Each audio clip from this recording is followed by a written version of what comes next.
Welcome back to the channel. Today we have got a really exciting video, as you can tell by the title of today's upload. It's an exciting one. We've got plenty to be talking about and plenty for you to watch on this channel today.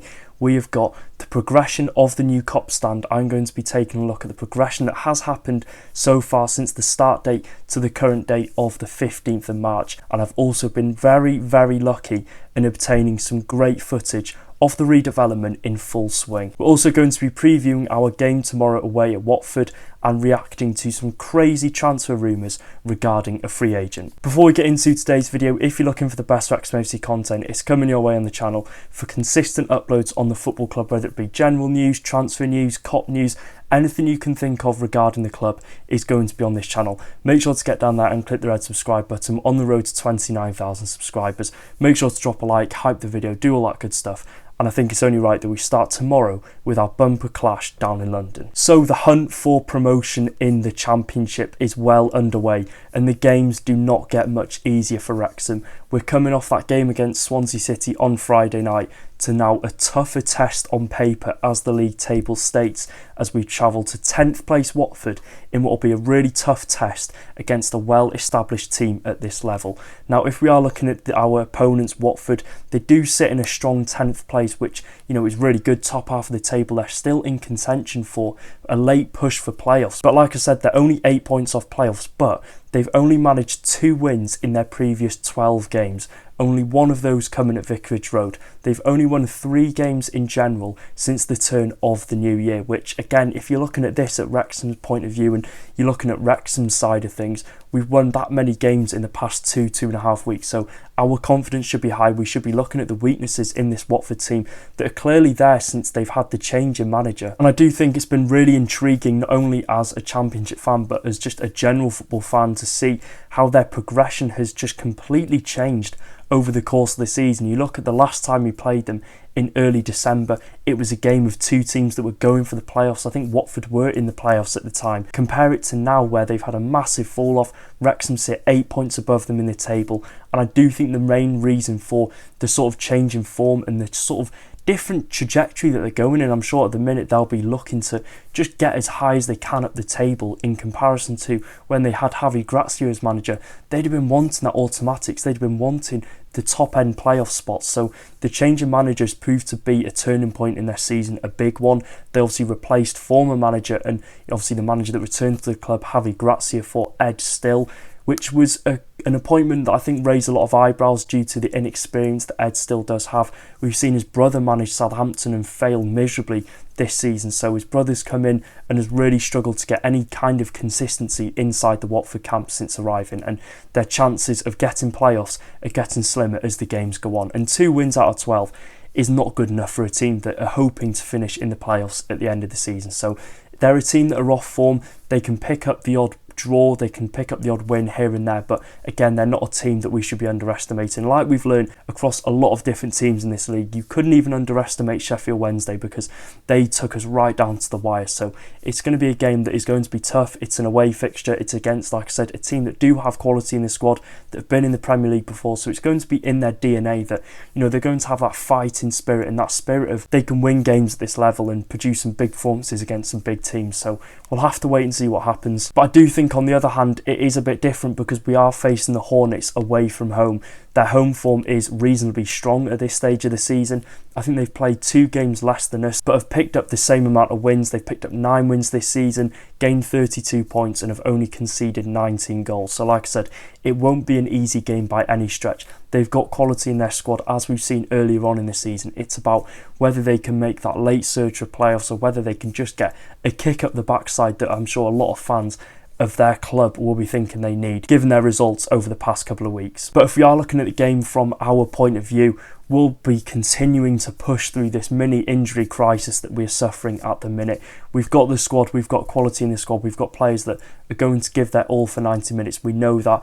It doesn't look as if we're going to get the likes of Liberato Kakachi back, Kiefer Moore, Matty James, Ben Sheaf.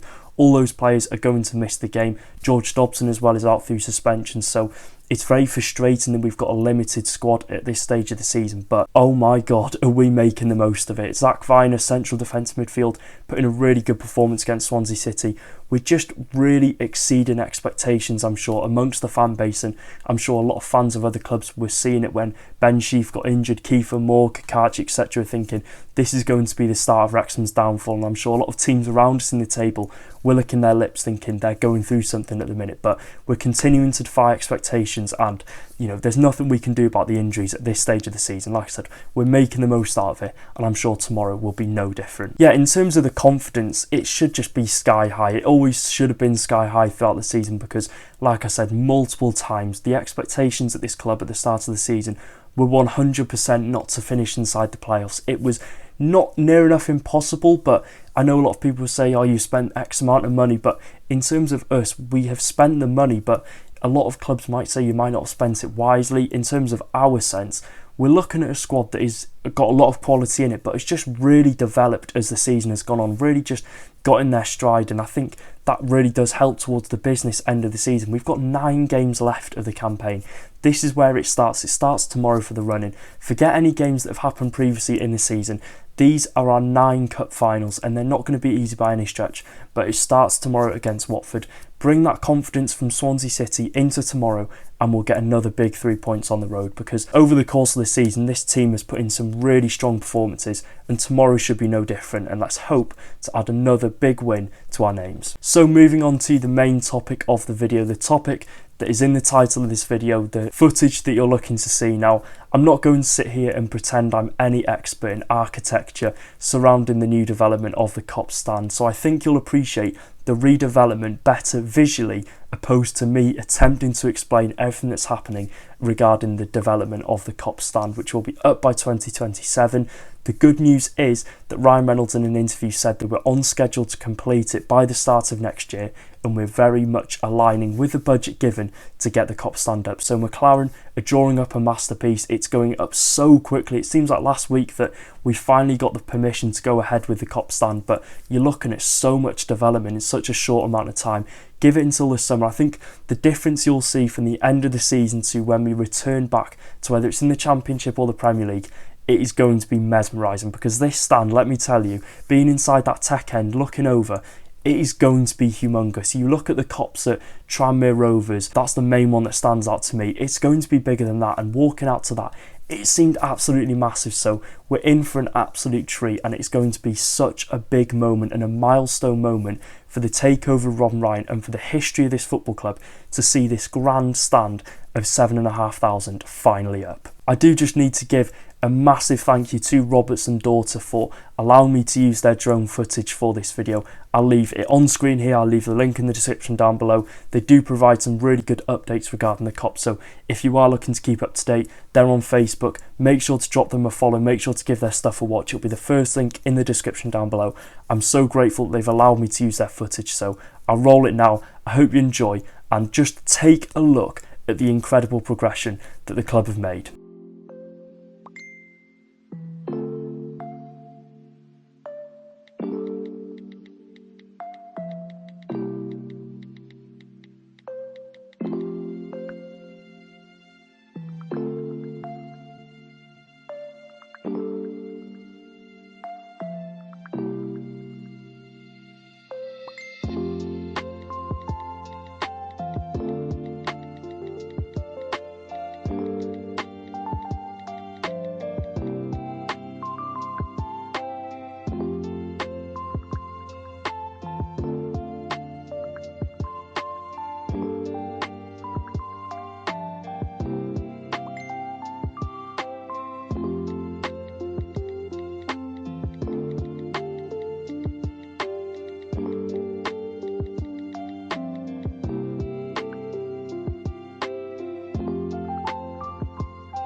So moving on to the final topic of the video now, it's a bit of a crazy bit of news. It's regarding a once great footballer, a once £100 million player. Now, a few sources have come out in the past couple of days claiming that Wrexham are interested in signing Philippe Coutinho.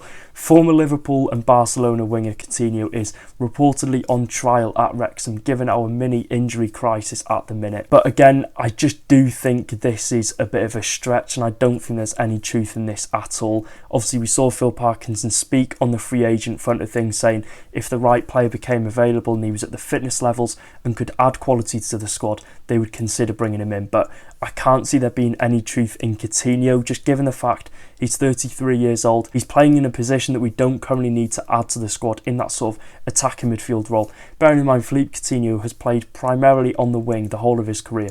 If we're to sign Coutinho in a hypothetical universe and play him left wing back, then what has this world come to? But I also think as well, it's such an easy name to throw around to get clicks, to get impressions, etc. on articles and videos because, you know, we're looking at this. The news have come out that Phil Parkinson is looking at the free agent market, put two and two together. His name is probably the biggest free agent name out there. You put them together, Wrexham at the minute with the global attention and Coutinho who has millions and millions of followers on social media.